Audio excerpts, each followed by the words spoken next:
Hello, welcome back. GovDoc Breakdown, no opinions, just facts and summaries of government documents, and you do the rest. June 7th, Presidential Memorandum, Department of Defense Security for the Protection of Department of Homeland Security Functions.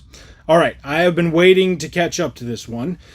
This is the memorandum deploying the National Guard and active duty military to protect federal immigration operations from threats of violence and disruption.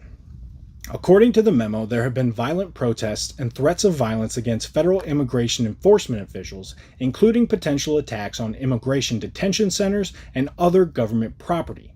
The violence is seen as obstructing federal law enforcement, which the memo described as a form of rebellion against U.S. government authority. The president is calling at least 2,000 National Guard troops into federal service, meaning they are under the president's command, not the state governors. And he's doing this under the authority given to him by federal law 10 U.S. Code section 12406, which allows the president to bring the National Guard under federal control when there is violence, obstruction of federal law, or rebellion. They will be deployed for up to 60 days and sent to areas where protests are happening or expected, especially near federal immigration facilities and personnel. The troops' main mission is to protect ICE officers and other federal workers while safeguarding federal buildings and property.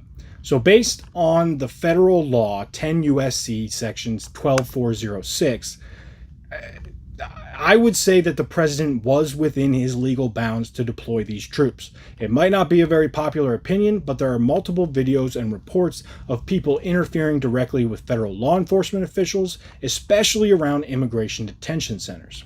And as soon as you do that, whether it's violent or not really, just by interfering with the ability of federal law officials to carry out their orders, you have unlocked the president's ability to deploy these troops. And as far as I can see, the legal basis is there. It doesn't make it any less of a, mucked up situation. But let me know your thoughts on this one, because obviously this has been everything in the news for as far back as I can remember.